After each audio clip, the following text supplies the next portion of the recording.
karena dimulai dengan sebuah kesulitan juga.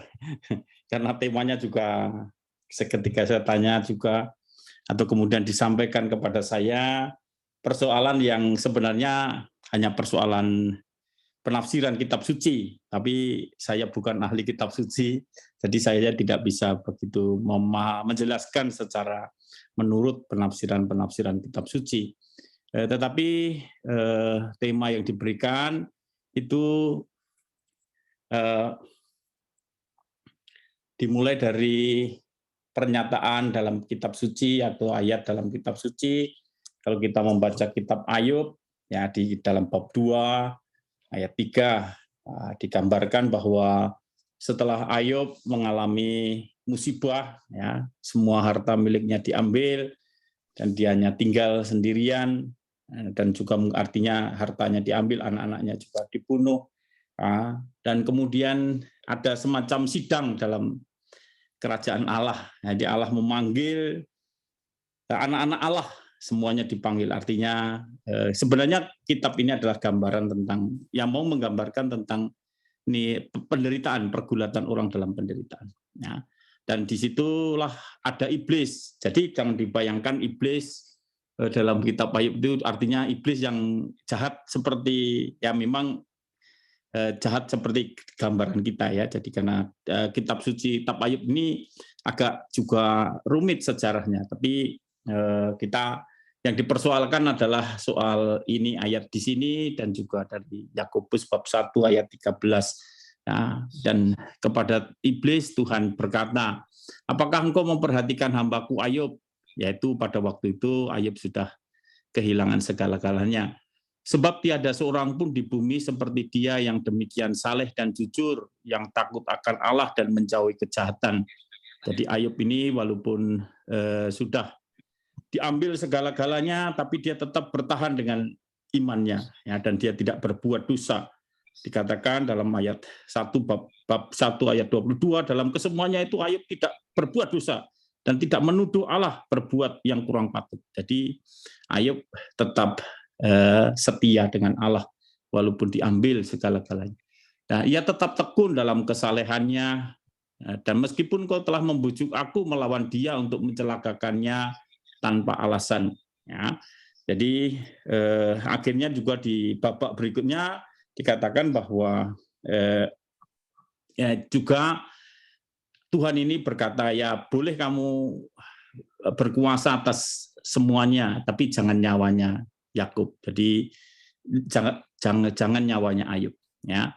Jadi ini memang dalam pengertian cerita Ayub ini sebenarnya mau menggambarkan tentang pergulatan hidup manusia, ya, penderitaan dan juga pergulatan-pergulatannya. Dan kemudian disampaikan kepada saya juga ayat yang lain. Apabila seorang dicobai, janganlah ia berkata pencobaan ini datang dari Allah. Sebab Allah tidak dapat dicobai oleh yang jahat, dan ia sendiri tidak mencobai siapapun. Jadi di sini dipertentangkan, seolah-olah dipertentangkan yang bertanya. Makanya saya hanya status kuesionis, artinya yang menjadi persoalan yang diajukan ke saya oleh Bujau ya namanya ya. Dan kemudian bagaimana nih Romo? Allah bisa dibujuk atau kamu Allah gimana nih ya, dibujuk? Saya kira kita perlu menafsirkan kitab suci. Memang kalau kita menafsirkan kitab suci hanya berdasarkan teks akan bingung ya. Nah, itu yang juga kita alami. Beberapa orang yang membaca buku harian Sang Suster Faustina mengalami kebingungan. Ya, sejak awal membaca sudah bingung. Ya, ada yang katakan pusing, ini apa artinya, bingung juga. Karena buku harian ini kan buku harian yang ditulis begitu saja, tapi tidak ada konteks yang melatar belakangi ya, dari buku harian itu, dan ya kita harus menafsirkan, juga terjadi kebingungan-kebingungan. Itulah yang membuat buku harian juga tidak mudah untuk dimengerti karena tidak ditulis secara runtut. Jadi dan ditulis juga sesuai juga dengan apa yang Suster Faustina tulis. Jadi ada semacam kebingungan. Nah, tetapi tidak usah bingung karena salah satu setan itu menggoda kita kalau kita bingung. Jadi ketika kita bingung, disitulah setan juga menggoda kita. Karena setan ini menggoda kita juga melalui kebingungan atau ketakutan yang kemudian sesuatu yang membuat kita akhirnya menjadi tidak percaya karena kita hanya mengandalkan kekuatan manusia. Ya, kalau kita melihat dalam buku harian Sister Faustina juga bingung pada awal-awalnya. Bahkan dia suatu saat ingin merenungkan, apa sebenarnya Allah Tritunggal itu? Dia juga bingung juga, nggak ngerti-ngerti, otaknya nggak mampu juga, karena dia juga bukan suster yang terpelajar, orang yang terpelajar. Dia tidak mampu juga otaknya, tapi dia berdoa. Nah, dan dalam doanya itu kemudian Tuhan memberikan inspirasi bahwa ya sudah, kamu tidak usah terlalu tinggi-tinggi, kamu renungkan saja sifat-sifat Allah. Ya, dan sifat Allah yang utama adalah kerahimannya. Jadi sederhana seperti itu yang ketika kita mau melampaui apa yang menjadi kemampuan kita akan menjadi bingung. Dan ketika bingung itulah setan juga menggoda kita, membuat kita tidak beriman. Ya. Jadi godaan-godaan itu ada banyak sekali. Ya. Jadi kita mesti juga harus selalu membaca sesuatu, belajar sesuatu, mesti harus ada pembimbing. Nah, kita ini kadang-kadang kita bisa belajar dari saudara-saudara Muslim ya. Kalau mereka baca Al-Quran harus ada yang bimbing. Kita kadang-kadang membaca sesuatu tidak ada pembimbing, kita jadi bingung, menjadi salah tafsir, dan kemudian setelah salah tafsir kita menjadi tersesat. Dan itulah setan senang. Nah, baik selain yang dipersoalkan ini sebenarnya tidak ada persoalan apa-apa yang kemudian kita perlu mendalami satu persatu, tidak bisa kemudian digabung-gabung atau kemudian dibanding-banding nih satu sama lain, itu nanti bingung ya, karena kitab Ayub ini sebenarnya adalah kitab ya yang mau menggambarkan pergumulan manusia, dikatakan pergumulan Ayub dengan Allah. Dia bertanya, nanti di dalam dialognya itu ada kemudian bertanya kepada Allah, menuduh Allah juga, dan tidak pernah, ya, tapi dia tidak pernah melepaskan diri dari ikatan dengan Allah. Walaupun protes, walaupun mengeluh, walaupun menuduh juga, tapi Allah, Ayub tidak lepas dari Allah. Nah, pada akhir suatu proses yang sulit atau dalam pergumulan dengan Allah, dalam belajar mengenal dia secara baru, akhirnya Ayub menyadari keterbatasan diri sebagai makhluk dan juga mengasihi dia dan meneruskan. Akhirnya nanti pada akhir cerita itu Allah kemudian mendamaikan Ayub, dan kemudian Ayub didamaikan, dan damai sejahtera yang ia terima dari Allah itu dia harus teruskan. Jadi kita harus membaca keseluruhan kitab Ayub kalau kita ingin mengerti kitab Ayub. Tetapi tentu malam ini tidak cukup untuk membahas tentang Ayub. Tapi pelajaran yang perlu kita petik bahwa hidup adalah pergulatan. Ya, jadi pergulatan, kita bergulat, tetapi akhirnya kita tidak boleh mengandalkan diri sendiri. Ya, kita dalam pergulatan kadang-kadang kita juga harus berdoa, dan kemudian setelah berdoa kita juga harus terbuka terhadap Allah, rahmat anugerah Allah. Ya, karena itulah yang penting. Ya, kita kadang-kadang berputar-putar dengan persoalan dalam hidup, tapi kita tidak berdoa. Kita menjadi bingung, kadang-kadang protes, mengapa Tuhan memberikan penderitaan, mengapa Tuhan memberikan penyakit kepada saya, banyak. Nah, tetapi hati kita tidak kemudian berusaha untuk menjadi lebih mengenal Allah. Ya, dan untuk mengenal Allah itu ada proses pergulatan. Ya. Dan mungkin juga suatu saat bisa belajar dari Yohanes dari salib, menggambarkan perjalanan hidup itu proses pemurnian yang melalui malam gelap, dan itu nanti bisa dilihat dalam diri Suster Faustina. Pada awal-awal di perjalanan rohaninya dia mempunyai semangat, tapi pada suatu saat Tuhan membawa dia kepada malam gelap. Dia menjadi bingung dan dia berdoa. Ya, dan kemudian Tuhan membebaskan dia dari cobaan, dan kemudian dia memasuki tahap berikutnya dalam perjalanan rohani. Ya, malam gelap itu ada malam gelap indera, malam gelap rohani. Malam gelap indra itu ketika orang dilepaskan dari mencari kepuasan, kesenangan dalam hal kerohanian. Dan malam nanti kemudian nanti akan saya tunjukkan juga pada akhirnya Suster Faustina kemudian mengalami malam roh, gelap roh. Jadi rohnya digelapkan, ya, digelapkan dari apapun, tinggal kemudian iman, dan disitulah persatuan dengan Allah yang sempurna terjadi. Nah, ini proses juga yang kemudian tentu setiap pribadi oleh Tuhan dibimbing secara berbeda juga. Yang itu perlu kemudian kita mengenali diri juga, ya, dalam pergulatan kita. Nah, tetapi baik di sini lebih kita akan belajar kemudian melihat atau kemudian mengenali godaan-godaan dalam hidup kita.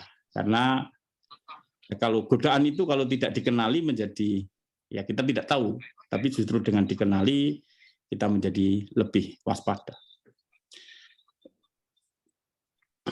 Nah, yang pertama menjadi patokan adalah kita tidak usah bingung dengan segala persoalan, karena kita punya iman yang sudah dipegang teguh oleh gereja.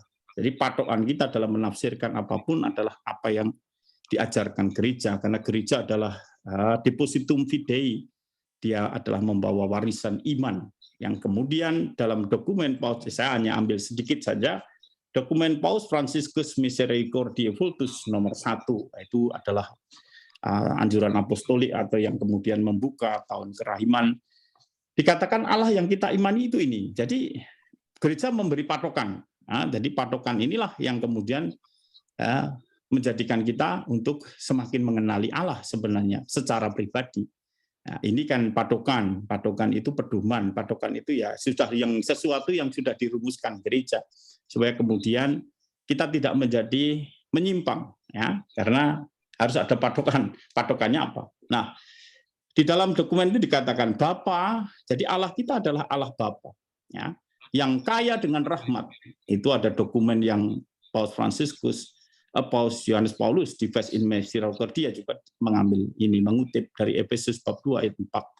Ya, Allah Bapa yang kaya rahmat setelah mewahyukan namanya kepada Musa sebagai Tuhan Allah penyayang, pengasih, panjang sabar, berlimpah kasih setianya, tak henti-hentinya menunjukkan dengan berbagai cara sepanjang sejarah kodrat ilahinya. Nah, setelah genap waktunya, ketika sesuatu telah diatur menurut rencana keselamatannya, Ia mengutus putra tunggalnya ke dunia, yang lahir dari perawan Maria, untuk mewahyukan kasih-Nya kepada kita secara definitif. Jadi wahyu Allah itu sudah definitif di dalam diri Yesus Kristus. Nah, wahyu-wahyu yang lain seperti yang dialami oleh Suster Faustina mestinya kemudian dibaca dalam terang wahyu yang sudah definitif ini, yaitu Allah, yaitu putra tunggalnya, artinya Yesus. Di dalam diri Yesuslah ya kita harus kemudian melihat dan kemudian menafsirkan apa yang dialami wahyu-wahyu pribadi. Nah, siapapun melihat Yesus melihat Bapa. Jadi Yesuslah, dengan melihat Yesus melihat Bapa. Nah, Yesus dari Nazaret dengan kata-katanya, tindakan-tindakannya, dan seluruh pribadinya mengungkapkan kerahiman Allah. Nah, ini sebagai patokan saja, supaya kita tidak bingung. Kita menafsirkan segala sesuatu, entah itu dalam kitab suci, dalam wahyu pribadi, pengalaman-pengalaman pribadi, ya, patokannya adalah ini. Nah, supaya kita tidak ada kebingungan nanti, ya. Karena setan ini akan selalu membuat kesesatan-kesesatan yang dimulai dari kebingungan, ya, dan kemudian dimulai dari kebingungan-kebingungan itu kita mencari sendiri, dan tanpa bimbingan akhirnya kita mempunyai kesimpulan sendiri.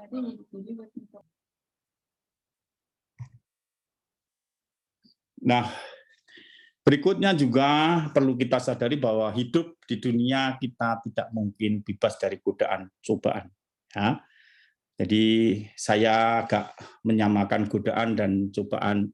Kalau cobaan itu ya lebih ingin menguji ya, kualitas iman kita atau kualitas nilai-nilai yang kita hayati, keutamaan-keutamaan yang kita hayati. Kalau godaan itu lebih kepada mengarah ketika kita ikuti, kita akan jatuh dalam dosa. Nah, selama kita hidup di dunia ini tidak mungkin kita luput dan bebas dari penderitaan dan godaan. Ya, hidup manusia di dunia adalah suatu pergumulan yang tadi digambarkan juga dalam kitab Ayub, dan Ayub sendiri juga menyadari itu.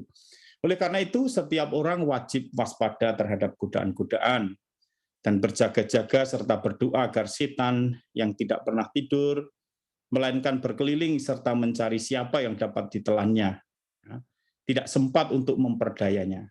Tidak ada seorang pun yang sempurna dan suci sehingga dia tidak pernah digoda. Tidak mungkin kita bebas sama sekali dari godaan. Jadi kalau kita melihat, membaca buku Suster Faustina ini, dia akan juga menggambarkan tentang pergulatan-pergulatan batinnya, keraguan-raguannya, ketika dia harus menyampaikan kepada Bapa pengakuannya, bagaimana dia juga bergulat. Jadi kita harus membaca pedoman buku Suster Faustina ini juga sebagai pergulatan rohaninya sebenarnya.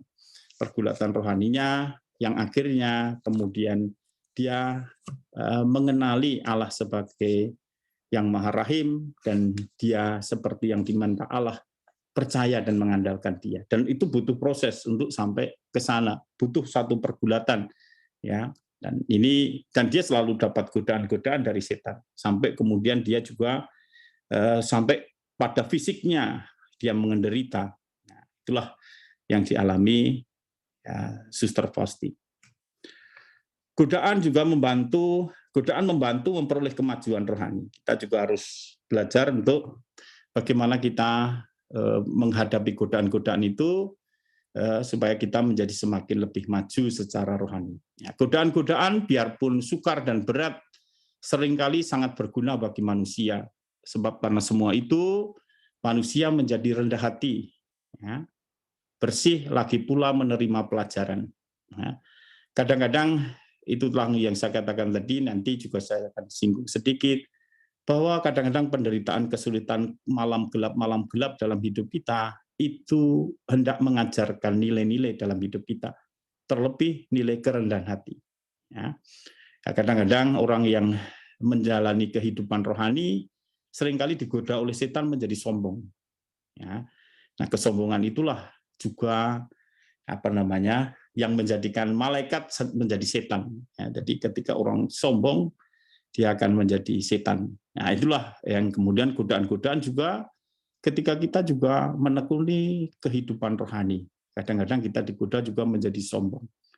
Bahwa kita lebih daripada yang lain. Nah, akhirnya kan gitu. Seperti orang Farisi yang berdoa kepada Tuhan, aku bukan seperti pemungut cukai itu, aku menyumbang gereja, aku beramal, saya berpuasa. Artinya akan kemudian menunjukkan keutamaan-keutamaan atau materi-materinya atau amalnya di hadapan Tuhan dan merendahkan yang lain.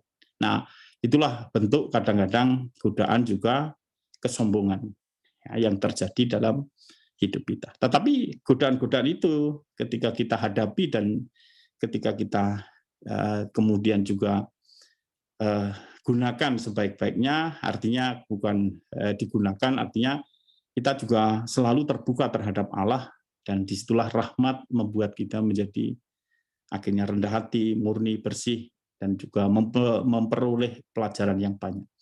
Semua orang kudus telah mengalami banyak pencobaan serta godaan.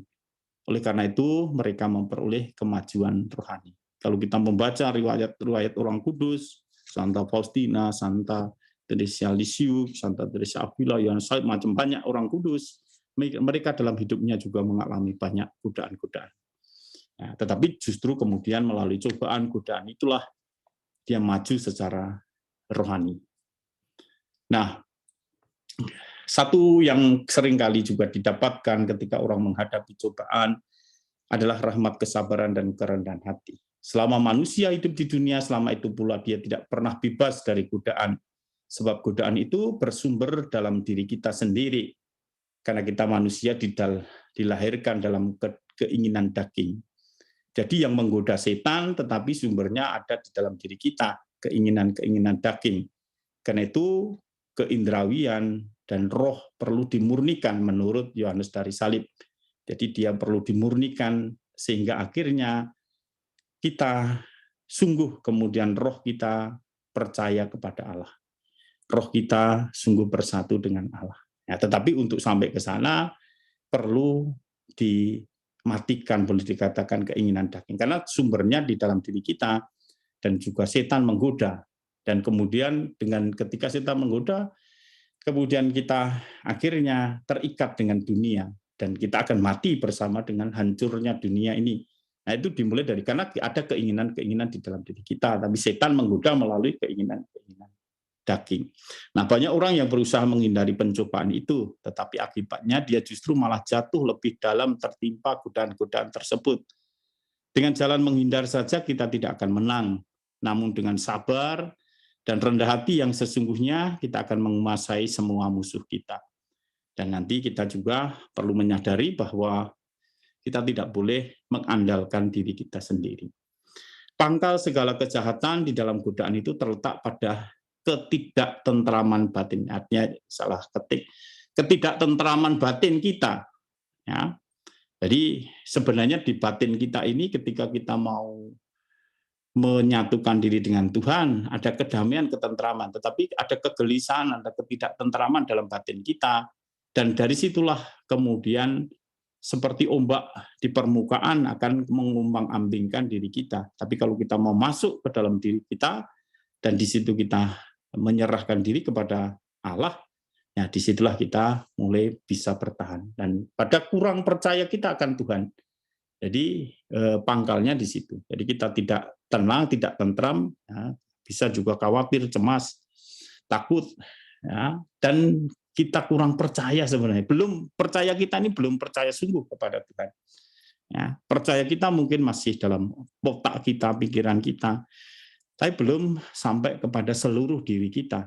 Nah, itu Tuhan menghendaki kepercayaan kita, iman kita itu total. Ya, itu yang diminta oleh Tuhan. Nah, sebab ibaratnya bukan ibarat. Ya, ibarat sebuah kapal yang tidak berkemudi terombang-ambing oleh gelombang ke sana. Demikian pula orang yang lemah dan kurang tenang, serta tidak sanggup meneruskan maksudnya, terjerat dalam berbagai godaan. Ya, jadi kita baca kalau dalam surat Suster Faustina, dia juga kadang terombang-ambing. Bahkan kemudian ketika baru masuk biara, dia pengen keluar. Dan lain sebagainya. Nah, di tengah jalan juga dia pengen keluar. Jadi dia mengalami kebingungan. Nah, harus bagaimana saya menjalani hidup ini? Karena itu dia bergulat dan bertanya kepada Tuhan. Dan Tuhan selalu memberi jawaban pada saat yang tepat. Dia selalu memberi peneguhan. Tadi peneguhannya itu tidak langsung. Dia juga ragu-ragu dengan apa yang disampaikan kepadanya. Makanya Tuhan meminta juga untuk kepada berbicara dengan superior atau pimpinan biaranya, atau kadang berbicara dengan Bapa pengakuan. Dan itulah penting pembimbing juga dalam hidup kita, supaya kemudian membimbing kita. Nah, supaya tidak kemudian menjadi bingung, menjadi satu kepastian, ya, kejelasan. Nah, ketika terombang-ambing itulah kita kemudian menjadi bingung, dan kemudian kita tidak ada pegangan. Tetapi ujian-ujian akhirnya akan menguji kita, ya, seperti api menguji besi, godaan menguji orang yang saleh. Dan kita tidak kita tidak tahu kekuatan kita, tetapi pencobaan akhirnya nanti menunjukkan sampai di mana kesanggupan kita. Ya. Kadang orang tidak maju secara rohani, hanya berputar-putar di situ saja karena orang selalu menghindari cobaan. Ya. Dan kemudian orang tidak tahu bagaimana harus menghadapinya, dan bagaimana ia tidak tahu harus melepaskan. Ya, karena nanti saya juga jelaskan, jalan rohani itu adalah jalan pengosongan diri. Atau Yohanes Salib mengatakan todo inada. Untuk mencapai segala, kita harus meninggalkan segalanya. Nah, itu satu yang kita dalam tahap-tahap perjalanan hidup, kita harus menanggalkan. Ya, bukan meraih, tapi menanggalkan. Ya, itu. Ya. Nah, seorang Bapak Gereja mengatakan demikian, Allah tidak memaksakan kebaikan, tetapi Ia menghendaki makhluknya bebas. Juga godaan mempunyai kebaikannya juga. Di luar Allah, tidak seorang pun tahu apa yang sudah diterima jiwa kita dari Allah. Kita sendiri pun tidak. tetapi godaan membuka rahasia supaya mengajar kita agar mengenal diri sendiri dan dengan demikian menemukan kesusahan kita dan supaya mewajibkan kita untuk berterima kasih bagi semua yang baik yang telah godaan singkapkan bagi kita. Jadi godaan cobaan memunculkan dalam diri kita hal yang baik. Ya. Ya, semua tokoh dalam kitab suci itu mengalami cobaan, termasuk juga para kudus. Dan Santo Yakobus, ya, bab 1 ayat 12 sampai 15 mengatakan demikian juga, berbahagialah orang yang bertahan dalam pencobaan, ya, berpegang teguh pada Tuhan. Ya, sebab apabila ia sudah tahan uji, ia akan menerima mahkota kehidupan yang dijanjikan Allah kepada barang siapa yang mengasihi Dia. Jadi kita tugas panggilan kita kan mengasihi, mengabdi Tuhan, melayani Tuhan. Nah, dengan tentu juga dalam pergulatan-pergulatan kita, kita akhirnya nanti akan mengasihi Tuhan dengan kasih yang murni atau dengan kehendak yang murni. Kita hanya mau melaksanakan kehendak Allah, ya, bukan kehendak sendiri. Itulah kasih yang nanti lalu orang bertahan dalam cobaan semuanya dimurnikan oleh Tuhan. Nah, apabila seorang dicobai, janganlah ia berkata, pencobaan ini datang dari Allah. Ya, Allah tidak pernah mencobai. Ya, Allah tidak dapat dicobai oleh yang jahat. Ya, dan ia sendiri tidak mencobai siapapun. Ya, karena tadi saya jelaskan juga patokan pada awal, Allah itu Allah penyayang. Tidak menghendaki yang jahat terhadap siapapun. Dan Allah itu juga setia. Dia tidak pernah mengingkari janjinya. Tadi juga ada yang mengatakan Allah dibujuk itu bisa juga. Karena seperti kita berdoa, Tuhan juga mengajarkan kepada kita, kalau kamu berdoa, ya kamu harus seperti perempuan yang meminta dengan tak jemu-jemunya. Artinya itu juga kita membujuk Tuhan. Dan kita mengapa kita membujuk Tuhan? Ya karena Tuhan baik. Pasti memberikan yang terbaik untuk kita. Ya, tidak mungkin Tuhan memberikan kemudian ular yang artinya memberikan yang tidak baik kepada kita yang meminta. Pasti Tuhan memberikan yang terbaik untuk kita. Nah ini dalam arti tertentu kemudian itulah Allah itu tidak statis, tapi Allah itu adalah pribadi yang dinamis. Artinya pribadi yang mengasihi, pribadi yang mencintai kita. Dia tidak juga akan memberikan cobaan melebihi kemampuan kita. Ya, mati akan membiarkan kita dicobai melebihi kemampuan. Justru kemudian Tuhan memberikan kemampuan kepada kita kalau kita mengandalkan Dia dari sehari ke hari menjadi semakin mengandalkan Dia. Tetapi tiap-tiap orang dicobai sebenarnya oleh keinginannya sendiri, ya, karena ia diseret dan dipikat olehnya. Ya. Jadi inilah kita yang kadang-kadang kita manusia itu punya banyak maunya, tapi tidak mau mendengarkan apa maunya Tuhan. Kita yang punya banyak mau ini itu, tapi kita tidak pernah sebenarnya mendengarkan, menginginkan apa yang diinginkan Tuhan.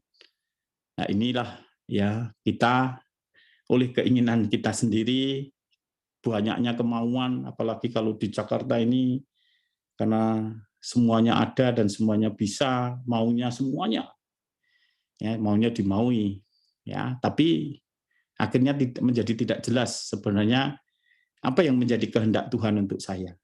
Ya, itu yang kemudian kita bisa apa saja karena Tuhan tadi saya juga jelaskan memberikan kebebasan kepada manusia. Ya. Dan apabila keinginan itu telah dibuai, ia melahirkan dosa. Dan apabila dosa itu sudah matang, ia melahirkan maut. Dan itulah keinginan-keinginan kita yang membuat kita ini akhirnya jauh dari Tuhan. Ya. Nah, kita selalu berdoa dalam doa Bapa kami, janganlah biarkan kami masuk dalam pencobaan. Ya. Nah, sebab Allah tidak dapat dicobai oleh yang jahat dan ia sendiri tidak mencobai siapapun. Ya, ia malahan lebih banyak hendak membebaskan kita. Itulah kasih Allah bagi kita. Ingin membebaskan kita sebenarnya.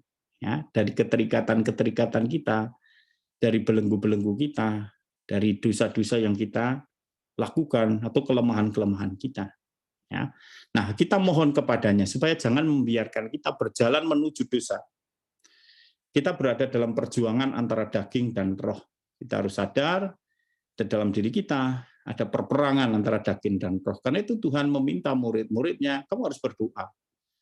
Ya, karena daging ini lemah, tapi roh kuat. Nah, doa itu adalah ketika kita membiarkan roh juga berdoa dalam diri kita. Berseru apa ya Bapa.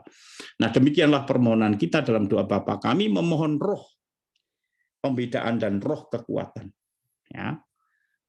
Nah, pertama-tama juga perlu kita punya sikap discernment atau pembedaan roh atau membeda-bedakan gerakan-gerakan batin dalam diri kita. Dan ini juga satu latihan juga rohani kalau kita punya selalu waktu dalam hidup untuk merenung-renungkan gerakan-gerakan di dalam batin kita. Karena itu banyak sekali gerakan di dalam batin kita. Nah, itulah penting kita membeda-bedakan. Nah, kalau kita berdoa, itu Roh Kudus menyambutkan kita membeda-bedakan antara pencobaan yang memang perlu sebagai masa percobaan penuh harapan. Artinya cobaan penting. Nah, cobaan-cobaan yang penting itulah yang kemudian kita menjadi tahu, oh ini saya sedang dicobai ini. Ya, demi pertumbuhan rohani kita.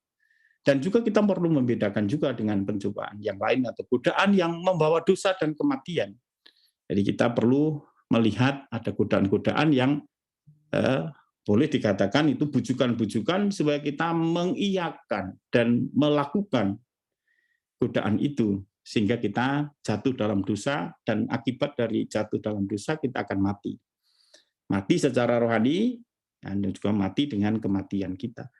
Nah, kita juga harus membeda-bedakan antara digoda dan menyetujui pergodaan.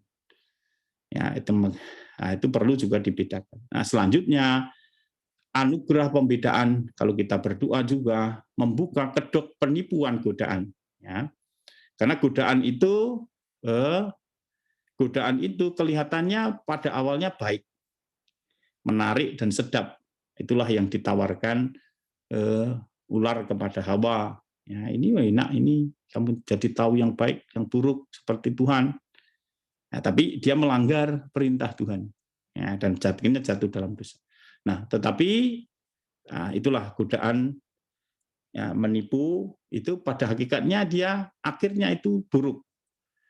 Ya, apa yang ditawarkan pada mulanya baik itu menggiring pada kematian. Karena itu kita tahu sendiri ya, kadang-kadang kalau kita belanja atau apa kan ditawarkan kita mesti baik-baik. Ya, yang baiklah yang ditawarkan. Nah, kalau kita ikuti, ternyata kita akan jatuh pada dosa dan kematian. Karena itu dalam membedakan itu mesti kita harus melihat ujung depannya, tengah dan belakang. Artinya awalnya bagaimana itu ketika itu terjadi nanti kita dan kemudian akhirnya bagaimana. Itu harus kita juga lihat.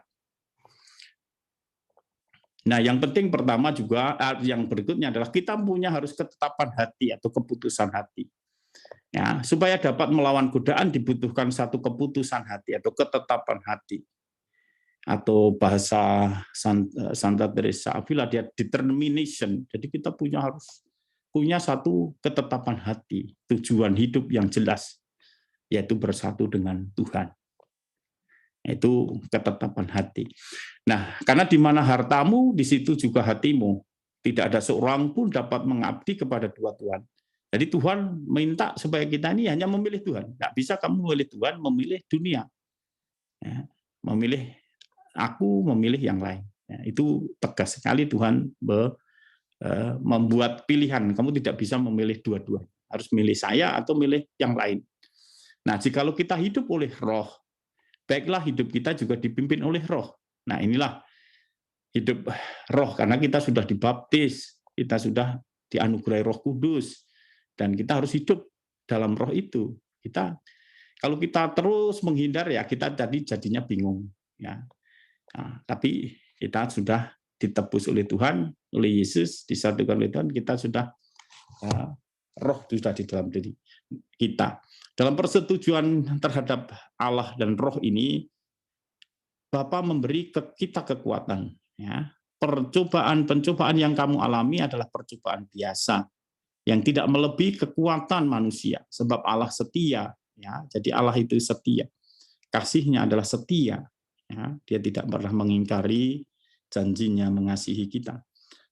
Dan karena itu ia tidak membiarkan kamu dicobai melampaui kekuatan. Pada waktu kamu dicobai, ia akan memberikan kepadamu jalan keluar, sehingga kamu dapat menanggungnya. Bahkan kalau kita jatuh dalam dosa, Tuhan masih mengampuni kita. Kalau kita mau bertobat. Karena itu juga kadang-kadang penderitaan mengingatkan kita supaya kita selalu tetap bertobat.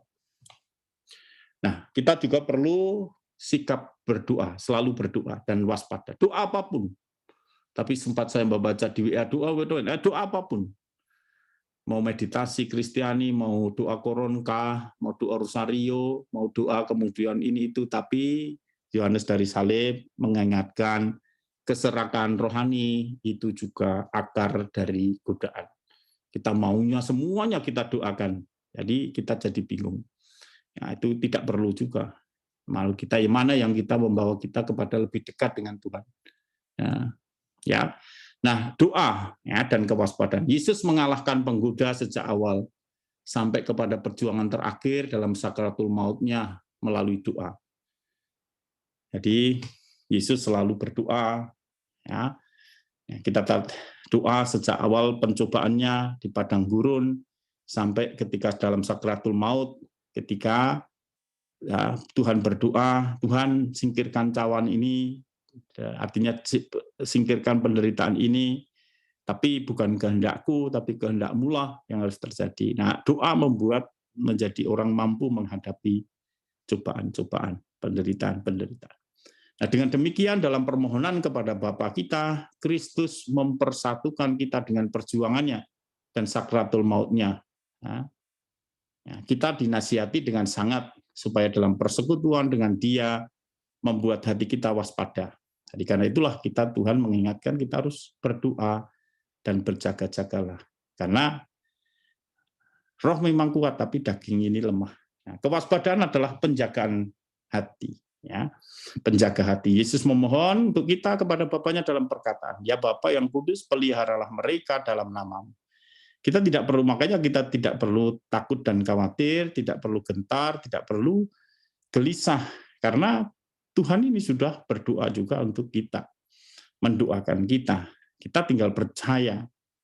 Ya, tanpa henti-hentinya juga Roh Kudus mengajak kita waspada. Dalam godaan terakhir perjuangan kita di dunia ini, kesungguhan permohonan ini menjadi nyata. Ia meminta ketabahan sampai akhir. Lihatlah, aku datang seperti pencuri, berbahagialah dia yang berjaga-jaga.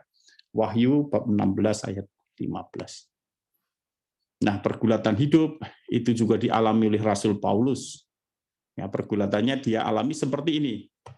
Sebab apa yang aku perbuat, aku tidak tahu. Nah, ini.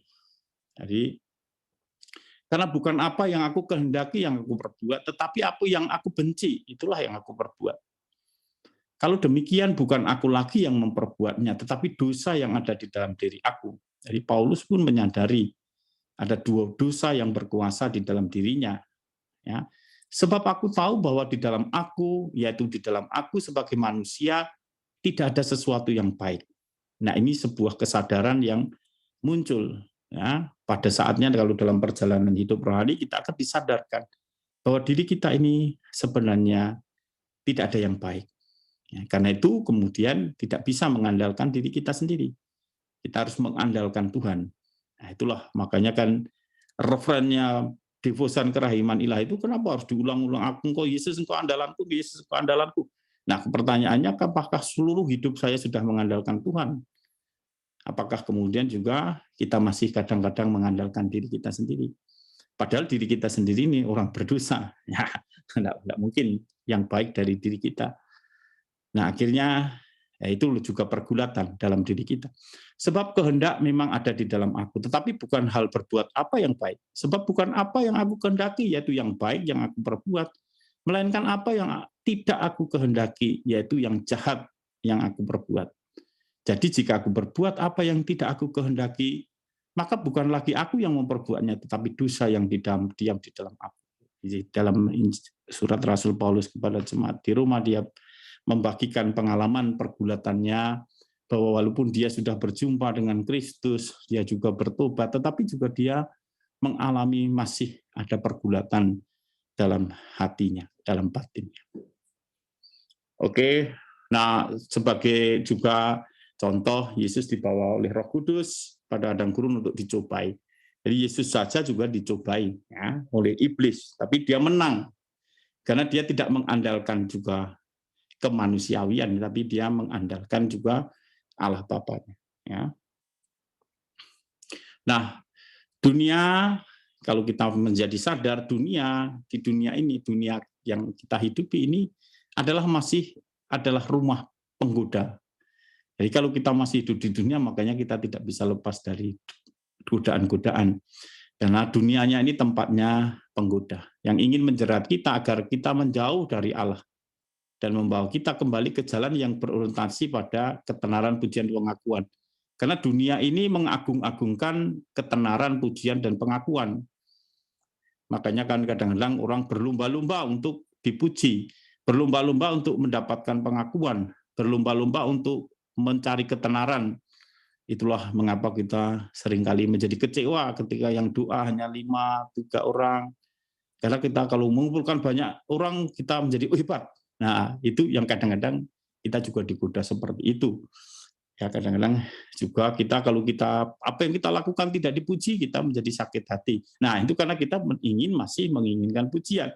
Kalau kita tidak diakui, diorangkan, orang itu kok tidak mengorangkan saya, kita masih mencari pengakuan. Nah, itu kadang-kadang masih, kita juga godaan-godaan itu ada banyak macam juga.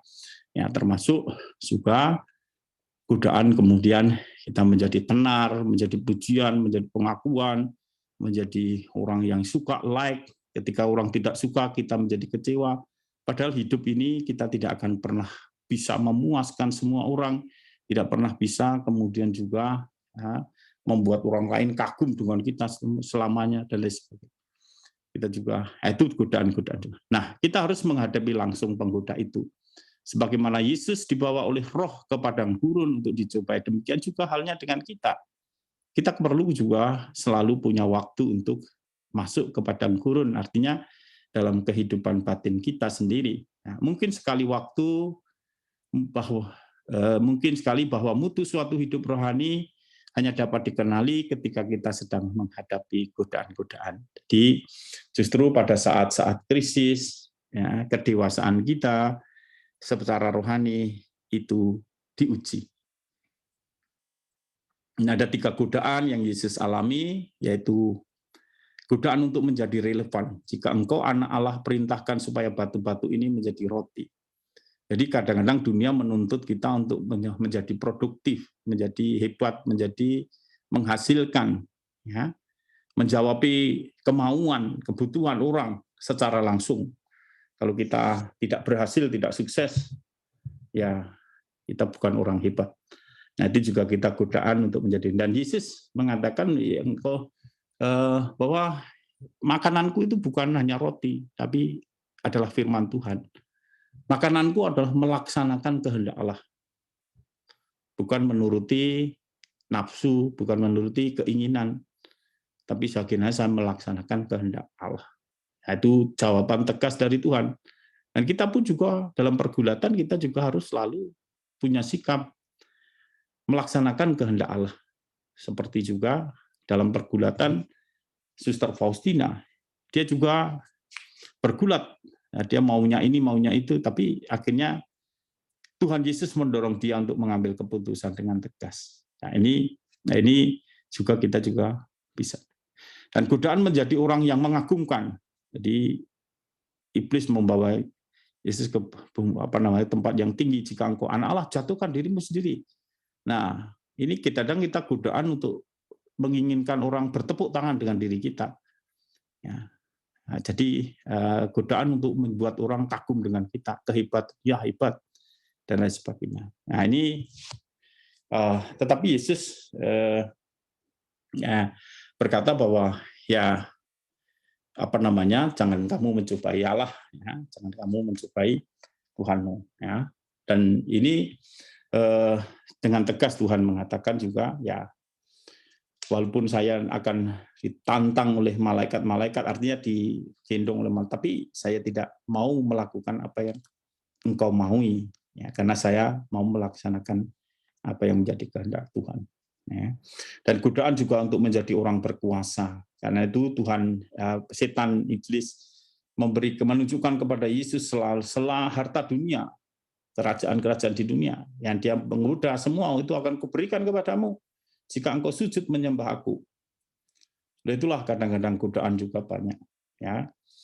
Makanya di Gunung Kawi, saya dulu pernah di Kepanjen, di Gunung Kawi itu, banyak orang datang ke sana. Untuk apa sebenarnya? Mereka sebenarnya menyalakan lilin untuk mendapatkan kekayaan, kekuasaan itu supaya mereka bisa sukses. Ya, bahkan saya juga pernah mengikuti ziarah orang itu, tujuannya bukan untuk mendekatkan diri pada Tuhan, tapi untuk mendapatkan istilahnya pulung, orang Jawa itu mencari rahmat untuk supaya dia punya kuasa dan punya harta. Nah, itu mestinya motivasinya juga kadang-kadang kita mencari Tuhan bukan karena Tuhan, tapi kita mencari Tuhan karena menginginkan apa yang diberikan oleh Tuhan. Dan itu sebenarnya sifatnya adalah rendah. Ya, kita hanya menginginkan apa yang kita mohon atau rahmat dari Tuhan, tapi kita tidak menginginkan Tuhan sendiri. Nah, ini juga godaan-godaan dalam hidup kita. Nah, akhirnya jalan rohani adalah jalan pengosongan diri. Hidup rohani berarti hidupnya Roh Kristus dalam dan di antara kita. Roh Kudus membimbing kita di jalan pengosongan diri, bukan untuk membuat kita menderita atau mengalami rasa sakit atau penghinaan, melainkan untuk membantu kita melihat Allah hadir di tengah pergulatan kita. Seperti halnya kita melihat Allah ketika Kristus mengosongkan diri, demikian kita akan menyadari keputraan ilahi kita ketika kita mengambil bagian di jalan pengosongan diri, yaitu jalan salib. Jadi pengosongan diri itu adalah Allah yang sebenarnya segala-galanya, tetapi dia mau menjadi yang bukan apa-apa. Dia telah mengosongkan dirinya menjadi seorang hamba, sama seperti manusia. Dan bahkan tidak hanya sampai situ, sampai mati di kayu salib. Taat mati di kayu salib. Itulah pengosongan diri. Dan jalan itulah yang harus kita jalani sebagai seorang beriman. Jalan pengosongan diri, atau jalan salib, jalan kematian secara seperti Kristus, jalan penderitaan seperti Kristus yang dijalani. Nah, sebagai satu contoh juga, ini ketika Santa Faustina mengalami malam gelap, namanya malam gelap rohani. Jadi malam gelap itu ada dua bagian, malam gelap indrawi dan malam gelap rohani. Dan juga malam gelap aktif indrawi, malam gelap pasif indrawi, malam gelap rohani dan aktif, malam gelap pasif. Artinya ketika aktif kita sendiri yang berusaha untuk menyangkal diri, tapi pasif itu berarti Allah sendiri yang kemudian memberikan kita cobaan atau memberikan kita malam gelap. Nah, dan disitulah kemudian kita menjadi sikap kita adalah kita juga lama-lama harus kemudian percaya dan mengandalkan Tuhan. Ya, dan itu berserah kepada Tuhan. Nah, dia membagikan pengalamannya di dalam buku harian itu nomor 1558. Dia mengatakan demikian, aku menjalani sepanjang malam bersama Yesus di Getsemani. Jadi menyatukan diri seperti bersatu dengan Yesus di Taman Getsemani. Itulah yang dialami oleh Suster Faustina. Dari dadaku melesat satu rintihan terus-menerus. Itulah penderitaan batin. Kalau kita melihat dalam kitab suci bagaimana juga Yesus dikatakan juga sampai meneteskan darah. Ya, peluhnya itu peluh darah. Nah, suatu sakratul maut yang alami akan jauh lebih ringan, sebab sesudah berada dalam sakratul maut itu orang akan mati. Di sini orang berada dalam sakratul maut tetapi tidak mati. Nah, ini penderitaan yang dialami seperti Yesus dalam sakrat di Taman Getsemani. Dia seperti orang yang sebenarnya sudah sekarat tapi tidak mati. Nah, itu penderitaan yang menurut saya penderitaan yang puncak juga. Nah, oh Yesus, dan dia kemudian berdoa, oh Yesus, aku tidak pernah membayangkan penderitaan seperti ini dapat terjadi. Kehampaan, itulah kenyataannya, kosong. Ya. Oh Yesus, selamatkanlah aku. Aku percaya akan Dikau dengan segenap hatiku. Tetapi kegelapan tidak juga surut, dan rohku tenggelam dalam sakratul maut yang bahkan lebih mengerikan. Dan pada saat itu, siksaan yang sedemikian mengerikan menguasai aku, sampai aku heran bahwa aku tidak menghembuskan nafas terakhir. Tetapi semua itu hanya berlangsung dalam waktu yang singkat. Jadi pemurnian yang dialami oleh Suster Faustina, yaitu pemurnian roh, yang dia mengalami penderitaan yang sangat seperti orang dalam sakratul maut. Nah, ini contoh ya, satu godaan yang paling berat juga, seperti Yesus juga di kayu salib digoda, karena di saat di kayu salib Yesus ditinggalkan oleh teman-temannya, bahkan dia merasa Allah meninggalkan dia. Allahku, Allahku, mengapa engkau meninggalkan aku? Nah, ini satu penderitaan batin yang mungkin kalau kita menanggungnya, kita tidak kuat. Nah, di nomor berikutnya, kemudian Yesus memberikan peneguhan atau kemudian memberikan pengajaran, dan juga di tempat yang lain, di nomor 1760, ya, atau kemudian juga di 1560, Yesus tampil atau kemudian memberikan istilah inspirasi, pewahyuan pribadinya kepada Suster Faustina, dan dia tulis. Dan dia memberikan nasihat bagaimana harus menghadapi godaan. Pertama, jangan bertempur melawan godaan dengan mengandalkan diri sendiri. Tetapi segera ungkapkanlah godaan itu kepada Bapa pengakuan, maka kekuatan godaan itu akan hilang sama sekali. Jadi itulah mengapa kita ini hidup bersama dengan orang lain, supaya kita tidak sendirian, dan kemudian juga supaya karena Tuhan pada awal mulanya juga bersabda tidak baik manusia itu sendirian. Karena itu kan manusia bisa menjadi sombong, tapi itu tidak bisa mengandalkan diri kita sendiri. Dalam godaan kita membutuhkan yang lain untuk kemudian berbagi, dan terlebih Bapa pengakuan. Ya, Santa Faustina sendiri juga ya agak digoda juga untuk tidak percaya kepada Bapa pengakuannya, tapi tetap dia berusaha karena Tuhan selalu mengatakan, katakan pada pimpinan, katakan pada Bapa pengakuan. Dan itu Yesus juga menasihati, kalau kamu dalam menghadapi kesulitan, penderitaan, ya, godaan, jangan sendirian. Itu ungkapkanlah itu semua kepada Bapa pengakuan. Nah, itu, dan godaan itu akan hilang, ya Yesus. Kedua, dalam pertempuran ini jangan sampai engkau kehilangan damai. Jadi, tapi seperti tadi yang di awal saya jelaskan juga bahwa pangkal dari semua godaan itu ketika kita tidak punya damai. Ya, tidak punya damai, tidak punya ketentraman hati. Ya, karena itu juga yang perlu kita juga doa bersama, doa pribadi itu kita sebenarnya belajar untuk mempercayakan diri kepada Tuhan. Dalam Ekaristi juga selalu kita dengarkan, damai Tuhan bersamamu. Itu bukan hanya kata-kata, tetapi bahwa Tuhan ada dalam dirimu, damailah, hiduplah di hadiratku. Ya. Jadi hiduplah di hadiratku, mintalah pertolongan kepada bundaku dan kepada para kudus. Jadi tetap berdoa. Nah, ketiga, yakinlah bahwa aku menjaga dan menopang engkau. Ya, itu jadi percayalah ya bahwa aku menjaga dan menopang engkau. Keempat, jangan takut baik terhadap pertempuran jiwa maupun terhadap godaan-godaan apapun, sebab aku menopang engkau. Kalau engkau mau berjuang, ketahuilah bahwa kemenangan selalu ada di pihakmu. Jadi Tuhan ini sudah mengalahkan semua godaan. Bahkan dia telah menebus dosa-dosa kita. Telah mengampuni dosa-dosa kita. Ya, dia telah mengalahkan setan. dan kemudian telah mengalahkan dunia. Tapi Tuhan bertanya kepada kita, apakah ada iman di dunia ini? Apakah kita percaya? Nah, itu persoalan juga di dalam diri kita. Makanya setan itu menggoda, menyerang kita dalam iman kita.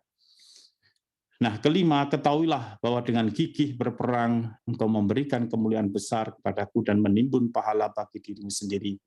Godaan-godaan memberi engkau kesempatan untuk menunjukkan kesetiaanmu kepadaku. Jadi seperti Ayub pada akhirnya, Ayub kami karena setia, dia dianugerahi 2 kali lipat, diberkati oleh Tuhan 2 kali lipat, ya, atas apa yang telah diambil darinya. Ya, dan kemudian berkat-berkat itu kemudian menjadi berkat bagi orang lain. Demikian juga kita dalam pergumulan-pergumulan kita, pada saatnya ketika kita didapati setia dan iman kita bertumbuh, kita diberkati oleh Tuhan. Belas kasih Tuhan kita alami, dan kemudian kita pun juga akan membagikan belas kasih itu bagi sesama kita. Amin. Tuhan memberkati. Terima kasih Romo. Dalam sekali perenungan malam ini dan sangat menumbuhkan iman kami. Ya. Ya, Romo, Bapak Ibu sudah membuat beberapa pertanyaan, Romo. Ya. Romo mau nafas dulu atau langsung, Romo? Oke, baik.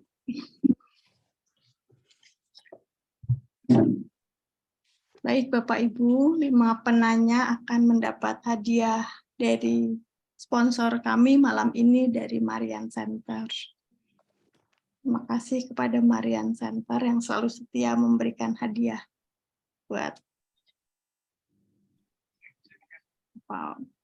pendevosi setia. Pertanyaan pertama Romo dari Ibu Bernadette Hans. Romo, maaf, saya masih bingung dengan apa yang dimaksud Allah dapat dibujuk. Mohon pencerahan Romo, matur nuwun berkah dalem. Jadi sudah saya jelaskan di sepanjang jalan karena saya melihat ada jawaban. Saya jawab juga langsung ketika saya melihat itu pertanyaan. Ya Allah itu bukan pribadi yang kaku, bukan Allah yang begini. Ini kita konsep kita. Tapi Tuhan itu kan mengajarkan, kita kan berdasarkan kitab suci ya. Tuhan mengajarkan kalau kamu berdoa, kamu itu kayak ibu-ibu itu loh yang pada hakim yang minta untuk perkaranya dibantu. Ya, walaupun hakim itu tidak peduli amat, tapi karena sikapmu yang tak jemu-jemu, sikapmu yang tak tahu malu. Ya, makanya hakim mengabulkan. Artinya Tuhan itu baik, tidak mungkin tidak memberikan apa yang terbaik untuk kita. Nah, itu aja. Karena artinya dibujuk ya boleh, bujuk bisa juga. Artinya kan kemudian dalam pengertian dibujuk itu bukan kemudian Tuhan kemudian berbuat jahat, kan Tuhan kan baik. Nah, ini nanti perdebatan filosofis, jadi tidak terlalu penting sebenarnya. Tidak terlalu penting karena kita sudah percaya Tuhan itu kan maha baik, Tuhan penuh belas kasih, bahkan Tuhan adalah kasih. Kalau semuanya dalam ada Tuhan itu kasih, ya semuanya itu lebur. Kejahatan manusia, dosa manusia lebur. Ya, nah, tidak ada kemudian dalam pengertian apa? Membujuk apa? Ya, Anda dalam membujuk itu kan konteksnya kitab Ayub yang dikutip tadi di awal itu, konteksnya itu sebenarnya pengertian iman yang dulu itu kan berapa ribu tahun sebelum Yesus. Jadi ada kesusastraan yang bagaimana mau menggambarkan pergulatan manusia. Akhirnya kan kemudian ada tambah-tambahan ya, kemudian harus ada dialog di antara Allah ini dan penguasa-penguasa yang lain, gambarannya itu. Sehingga Yesus kan dikatakan memanggil anak-anak Allah. Salah satunya setan namanya iblis. Tapi belum iblis itu belum pengertian setan yang menggoda Yesus atau setan, bukan seperti itu, tapi adalah kemudian mungkin makhluk yang kemudian menjadi semacam perusak lah, kalau yang kan kalau orang bercerita tentang wayang itu, misalnya contoh orang bercerita tentang wayang itu kan di dunia kayang itu ada dewa baik, ada kan begitu juga. Jadi mau menggambarkan sebenarnya bukan itu yang tidak perlu ditafsirkan secara letterlex, bahwa Allah itu di pengertian dibujuk oleh setan untuk membuat manusia celaka. Tuhan itu tidak pernah mencelakakan manusia. Bukan seperti itu konsepnya. Tetapi pengertian yang kemudian menurut iman kita juga bahwa Allah itu murah hati. Allah itu baik. Kalau kita berdoa dengan tekun, membujuk Tuhan, ya Tuhan pun kadang-kadang juga berbelas kasih kepada kita. Jelas ya Bu Ya, Bernadette. kita mungkin ya, contohnya kalau kita berdoa, saya pengen mobil, ya Tuhan beri mobil, sudah kamu mobil. Nanti ben kamu ketabrak, baru kamu tahu mobilmu itu tidak terlalu penting. Yang penting itu jiwamu. Nah, Tuhan gua, nah tahu Tuhan itu karena baiknya begitu. Tapi kadang-kadang, nah kita juga akan kemudian kalau begitu berdebat tentang Tuhan, ya kita tidak terlalu penting. Kalau itu nanti akan bingung, ya, bingung, nah itulah kita tidak. Saya kira itu jawaban saya, tidak. Baik, Romo, terima kasih. Bu Bernadette juga bertanya, Romo, apakah dengan kita mengulang-ulang doa yang sama, termasuk membujuk Allah, Romo? Tadi sudah dijelaskan ya, Bu Bernadette, bahwa doa itu menguatkan. Monggo, Romo. Ya, jadi kita ini ada macam-macam, kita bersyukur ya di Katolik ini banyak doa. Tapi sebenarnya yang penting itu kita berdoa. Kalau kita doanya kita ulang-ulang, Yesus engkau andalan Yesus. Kan bukan perkataan kita, bukan, tapi hati kita. Kan yang penting hati kita. Jadi bukan doa ini. Makanya kan Yesus itu ngajarkan doa enggak macam-macam. Doakan saja itu. Bapa kami yang ada di surga, dimuliakanlah namamu, datanglah kerajaanmu, jadilah kehendakmu di atas bumi seperti di dalam surga. Berilah kami rezeki pada hari ini, dan ampunilah kesalahan kami seperti kami pun mengampuni yang bersalah kepada kami. Dan janganlah masukkan kami ke dalam pencobaan, tetapi bebaskanlah kami dari yang jahat. Doa itu aja kan, kita sudah ulang-ulang. Hanya karena kita doanya kan tidak yakin. Dan kita cara doanya kan, oh Bapa kami yang di surga dimuliakan, amin. Ya kita doanya hanya di lambe, ya, tidak di hati. Ya itu. Nah ada juga ya doa namanya centering prayer atau kemudian doa berpusat pada hati. Memang diajarkan di situ kita mengulang-ulang kata doa.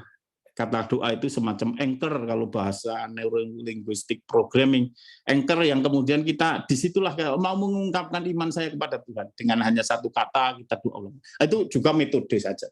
Tapi intinya hati kita, di mana hatimu, di mana hartamu, di mana hatimu. Artinya kalau hati kita harus di Allah. Nah, kita doanya apa saja juga tidak masalah. Mau doa koronka, doa salam Maria, doa koronka, doa apa namanya rosario, doa brevir, doa ibadat harian, tapi hati kita yang penting. Baik Romo, jelas sekali ya Romo. Terima kasih. Terima kasih Romo, terima kasih Bu Silva. Oke. Ya. Romo, pertanyaan berikut dari Ibu Hardaningsih. Romo, bagaimana membedakan ini cobaan dari setan dengan peluang dari Tuhan?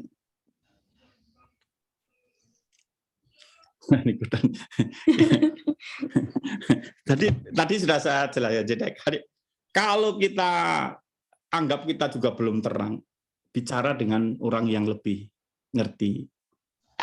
Itulah makanya pentingnya pembimbing. Artinya kemudian karena setan ini kan kadang-kadang menggoda kita melalui sesuatu yang tidak kelihatan juga. Setan tidak lihat. Siapa yang pernah melihat setan? Kan tidak pernah.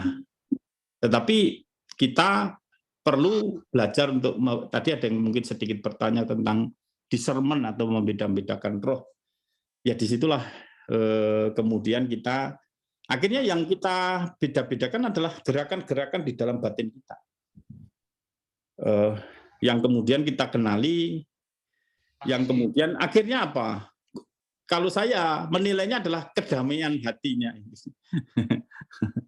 Kedamaian hati itu ukuran. Ya, ketika itu membawa damai, walaupun itu kelihatan gelap, walaupun itu kelihatan sulit, walaupun itu penderitaan yang berat, Ini dari Tuhan. Salah satu. Kan buah roh adalah sukacita, damai, kelemah lembutan, kerendahan hati, penguasaan diri. Nah, itu kan gampang. Tapi kalau dari daging kan percederaan, pikiran buruk, prasangka, macam-macam. Ya, kan kita sudah tahu sebenarnya. Kita sudah tahu, hanya kita ini kadang-kadang ingin juga digoda. Makanya jauhkanlah kami dari goda. Ya saya pernah diajak makan itu kan saya juga harus diet, diajak makan. Romo terus Romo jangan tergoda Romo, ini makannya enak. Alah kamu makan setannya ya kamu, aku bilang. Ya contohnya kan gitu ya. Kadang-kadang ya itu bagaimana itu ya itu kita, kalau saya sih melihatnya kedamaian hati itu yang.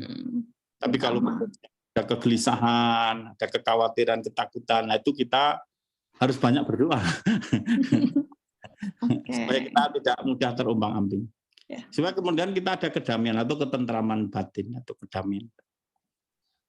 Itu sih kalau dari saya ya. Jadi semua orang menurut saya ya, tapi nanti ya kita tidak tahu karena tidak gini loh, Tuhan itu membimbing itu masing-masing pribadi berbeda. Kan seperti ini kan sharing saja. Jadi masing-masing pribadi tentu punya cara sendiri. Hanya kemudian kita harus belajar memang supaya tahu, banyak belajar. Itu aja. Baik, terima kasih Terima Romo. kasih. Terima kasih. Romo, Ibu Harda Ningsi bertanya juga, apa pencobaan itu selalu dari setan? Karena ada juga kalimat bahwa Tuhan tidak akan memberi cobaan melebihi kemampuan manusia. Bagaimana Romo tanggapannya? Ya. Penjelasannya. Kasihan ini setan ini disalahkan terus. Itulah namanya disebut setan. Karena menjadi sumber, mungkin kita berpikir, tapi kita perlu sadar bahwa kita ini mengalami di dunia ini, makanya tempatnya setan, karena dunia ini sudah rusak oleh dosa asal itu. Tetapi bukan persoalan itu, tapi persoalannya adalah bahwa Yesus ini sudah menyelamatkan kita. Yesus ini sudah menebus dosa-dosa kita. Kan pertanyaannya kan kemudian kita tidak usah memusingkan setan. Ngapain kita memusingkan setan? Ya kan? Setan senang kalau kita bicarakan. Nah, kita bicarakan Tuhan saja. Ya, betul Romo. Dipanggil-panggil terus ya. Setan. Jadi datang. Setan dia senang diperhatikan. Oh, ini dari setan, ini dari setan. Semua dari setan. Dia senang dia diperhatikan. Oh, dulu kan gini, saya pernah di Banyuwangi. Jadi di sana kan terkenal santet, dia contohnya santet dia saya gambarkan. Jadi di depan pintu saya itu ada bunga-bunga ditabur, orang mungkin nyantet saya juga. Tapi kan saya tidak berpikir buruk. Oh, ini mungkin orang mau sedang memberi pujian, apa memberikan apa persembahan atau apa di depan, mungkin untuk persembahan untuk saya. Jadi ya saya pulang ya. Saya tidak berpikir apa namanya bahwa ada orang mengatakan begitu, kita tidak terlalu gelisah dengan itu. Jadi setan ini apakah itu godaan dari setan? Ya kita tidak tahu, tidak perlu kemudian tanya. Nanti akhirnya kan berpikir, kita nanti berpikirnya begini, ya berarti kok kenapa Tuhan membiarkan setan? Mungkin gitu kan. Pertanyaan macam ini, ya membiarkan setan untuk sebenarnya semua godaan ujian, entah itu dari setan, entah itu karena gini, ada 3 penggoda yang sudah saya jelaskan tadi, adalah dunia, setan, dan kedagingan. Nah itu juga perlu kita waspadi. Yang mana dari setan, yang mana dari dunia, yang mana dari kedagingan. Kadang-kadang tidak bisa dibeda-bedakan, itu menyatu kadang-kadang. Kerjasama mereka, komplotan, berkomplot. Lebih baik daripada mikir mereka, lebih baik kita mikir Tuhan aja. Kita berdoa saja. Kita menjadi tenang. Tadi Tante Faustina kan juga dinasihati, ya percaya, siapa? Harus kamu tenang, damai, ya, hidup di hadirat Tuhan. Kan setan ini juga salah satu menggodanya itu kan supaya kita tidak dekat dengan Tuhan. Kita bingung oleh mereka, Nah, itu sih ya jawaban dari saya. Baik Ya, Romo, Romo. terima Terima kasih. kasih Romo. Jadi Saya lebih akan mendengarkan membicarakan Tuhan, setan lagi, Ibu. Romo. Ya, karena kalau kita Baik. mendengarkan setan berarti kita dekat sama setan ya Romo. Tanya Oke. ada didengarkan setannya. Ya, saya sudah Baik. tidak akan membicarakan setan lagi, Bu. Oke, siap. Terima kasih. Baik Romo, sekarang pertanyaan dari Bapak Ian Lumban Raja. Shalom malam Romokus. Mohon penjelasannya Romo. Saat mengalami godaan hidup yang sering kali membuat kita jatuh ke dalam dosa tersembunyi, apa yang harus kita lakukan supaya kita bisa sungguh-sungguh dimampukan untuk bertobat dan tidak jatuh ke dalam dosa yang sama? Doa. Dosa, ya bertobat. Kenapa Yesus itu meminta Faustina untuk mewartakan kerahiman itu kan mengatakan belas kasihku kerahimanku terbuka bahkan untuk orang berdosa. Nah, ini kan kesempatan kita ini. Tuhan ini tidak lelah mengampuni kita. Nah, kita juga tidak lelah untuk bertobat. Kita jangan berpikir bahwa kemudian ini nanti setelah mengaku dosa terus bersih, murni, suci, melayang-layang. Enggak. Suatu Tuhan itu membimbing kita, perlu sadari Tuhan itu membimbing kita. Kita juga harus bergulat dengan kelemahan kita, dosa-dosa kita. Tetapi kita tidak boleh menyerah. Ya kan? Kadang melalui dosa-dosa yang sering kita lakukan, Tuhan itu membimbing kita. Seperti Paulus, ya karena dia menganiaya jemaat tersebut, ya, Tuhan menyentuh melalui kedosaannya. Asal kita juga tadi, kenapa kita berdoa kerahiman harus percaya kerahiman. Ya kenapa kita tidak bertobat? Kalau kita bertobat, Tuhan bermahah rahim. Dan percaya kepada kerahimannya berarti ya kita, Tuhan yang mengampuni. Tidak pernah mengingat-ingat dosa kita.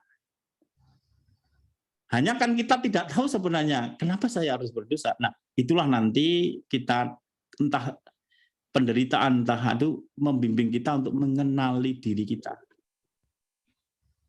Pengenalan diri kita ini menjadi penting dalam perjalanan rohani.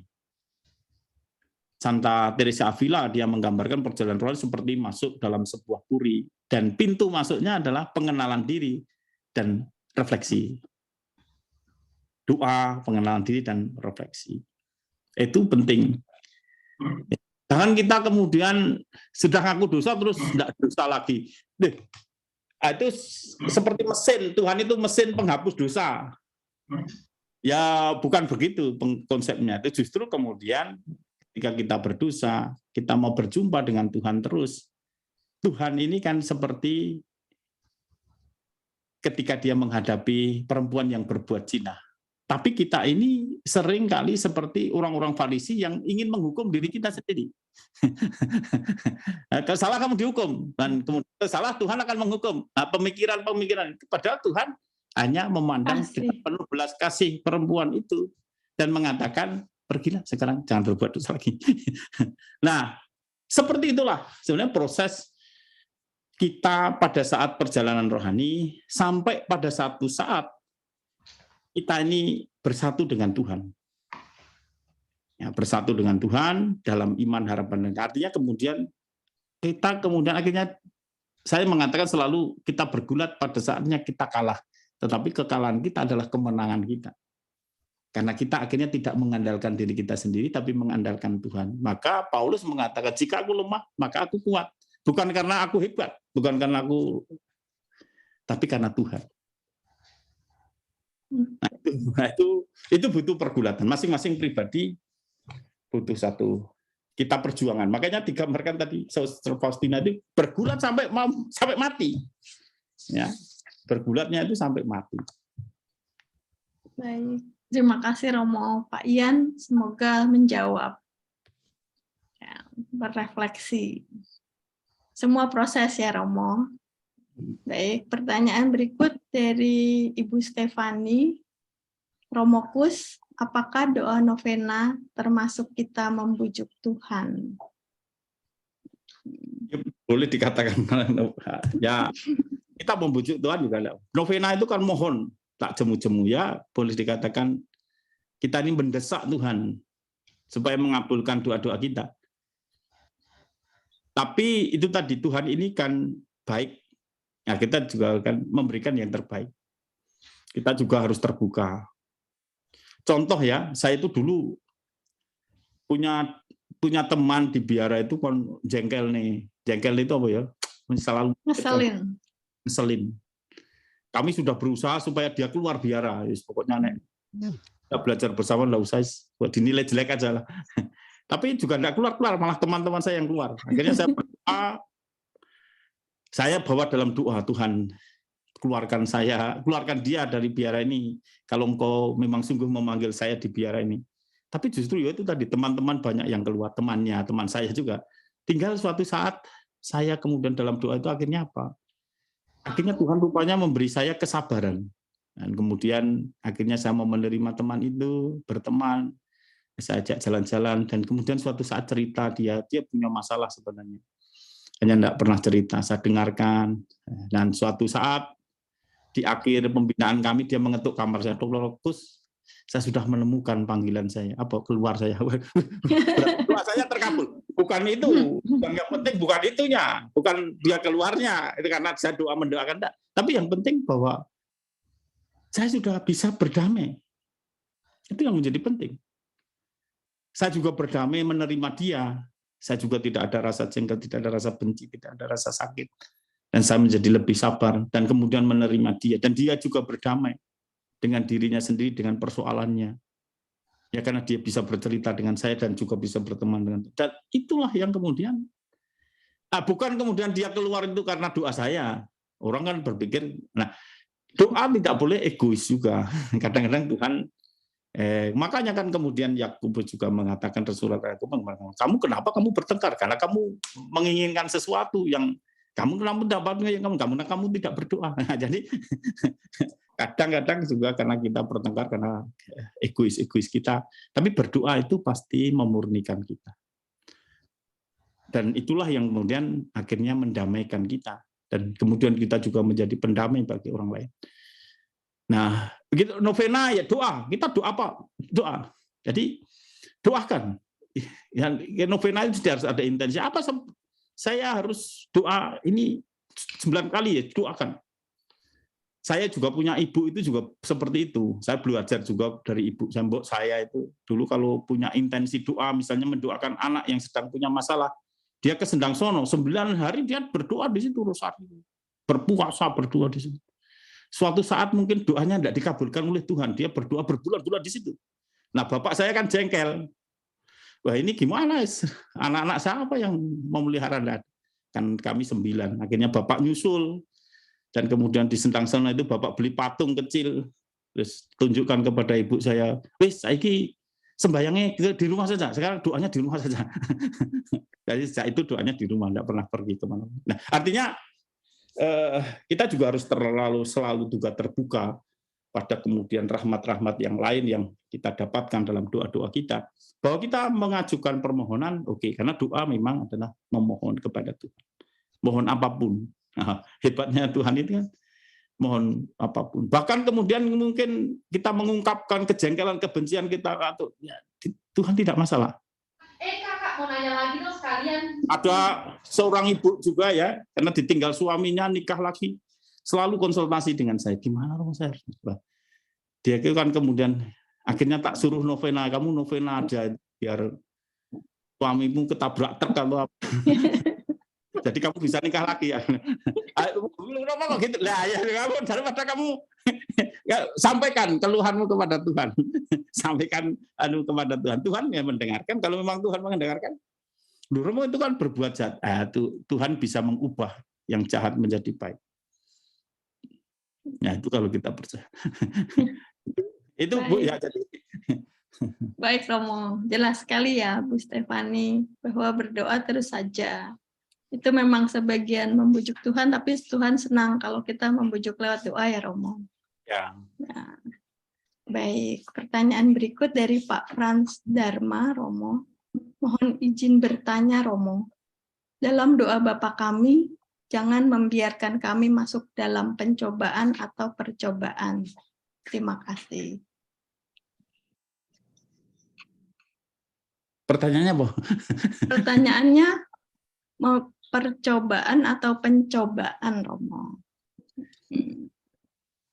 Ya, percobaan itu hanya kemudian aja sih, apa namanya, satu bahasa Indonesia ini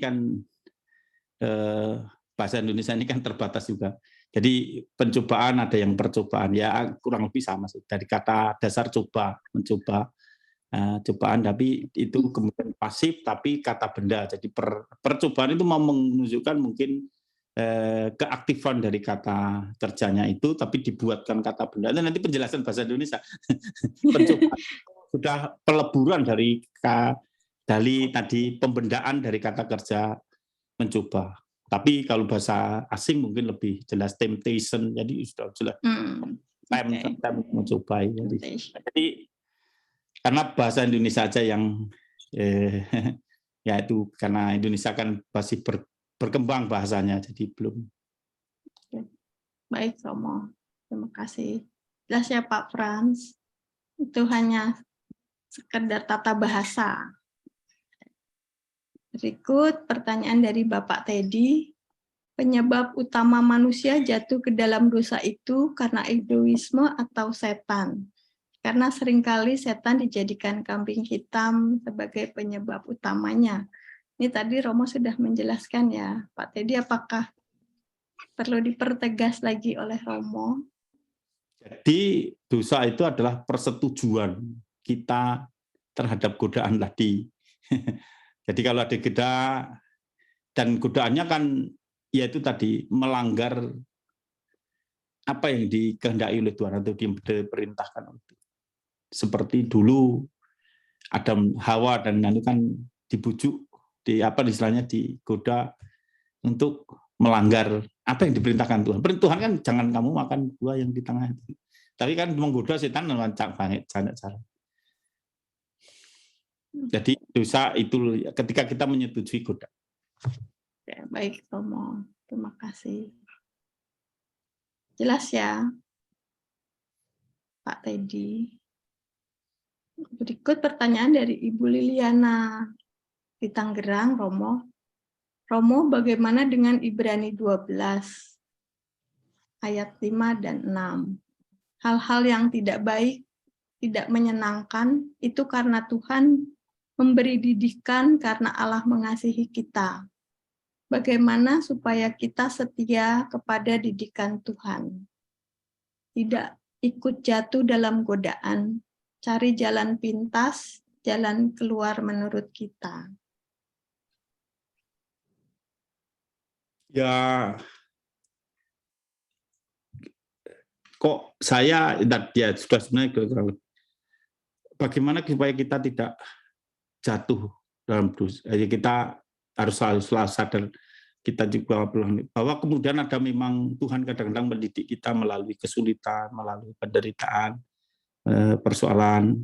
Tapi bagaimana kemudian kita juga harus selalu ingat bahwa kita ini tidak bisa segala-galanya. Itu harus sadar diri. Ya, tidak bisa sekali. Nah, karena itu kita juga sekali lagi referennya orang Pelayanan kan mengandalkan Tuhan. Nah, bagaimana kita mengandalkan? Ya doa. Doa, tidak bisa tidak. Nah, karena doa akhirnya kita juga belajar untuk mengakui kerapuhan kita, mengakui kelemahan kita, mengakui keberdosaan kita, dan mengakui bahwa kebaikan itu hanya berasal dari Tuhan. Ya. Rahmat itu hanya dari Tuhan. Dan Tuhan ini memberikan rahmat kalau kita akhirnya menjadi orang yang rendah hati. Nah, kerendahan hati itu keutamaan yang kita latih, kita doakan, kita kembangkan, yang boleh dikatakan menyenangkan Tuhan. Ya, kerendahan hati itu ya tidak mengandalkan diri sendiri itu. Jadi mengandalkan Tuhan. Kebaikan itu dari Tuhan, bukan dari kita. Jadi ya kalau kedua juga kita harus bertahan. Nah, itu caranya. Kita bertahan. Nah, kalau kita misalnya pernah, saya kebetulan bisa biola ya. Saya ini kan kadang-kadang kalau ngajari keras. Ada suster yang minta ngajari saya. Romo, saya ajari biola, tak ajari. Harus gini-gini.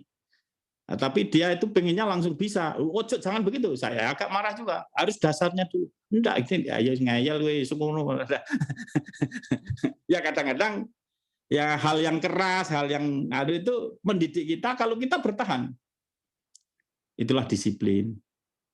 Kalau kita tidak bertahan, ya kita tidak akan lulus. Ya, kita tidak akan selesai. Kita harus bertahan. Nah, itulah ketekunan, kesetiaan. Karena kan ya penderitaan, kesulitan itu kan menguji kita, menguji ketekunan kita. Nah, ketekunan itu kemudian akan membuahkan juga harapan. Harapan di dalam diri kita. Harapan itu kekuatan kita juga menghadapi apapun. Kalau kita sudah kuat menghadapi penderitaan, kesulitan, seberat apapun, bahkan kematian kita sudah bisa menerima, menyambut dengan penuh harap. Harapan itu kekuatan.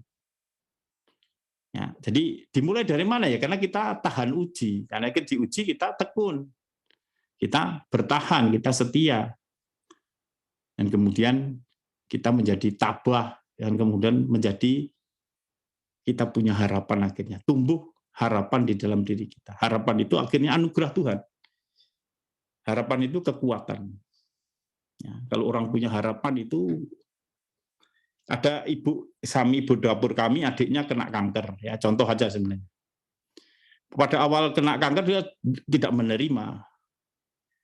Adiknya tidak menerima, kakaknya ini juga tidak menerima. Tapi mau bagaimana lagi? Sudah divonis kanker, stadium keempat. Mau gimana lagi? Ya, pertanyaannya bagaimana? Ya, kamu sekarang tinggal mau mengandalkan dirimu sendiri atau mengandalkan Tuhan. Dan kamu mau menghindari penderitaan itu atau menerimanya. Itu pilihan. Ya. Nah, akhirnya kan dari proses-proses pergulatan, akhirnya kan belajar menerima, belajar bertahan, dan kemudian ada harapan. Nah, harapan yang kecil, sekecil apapun, itu menjadi kekuatan. Kalau orang punya harapan, ya punya kekuatan. Nggak punya harapan, ya dia putus asa.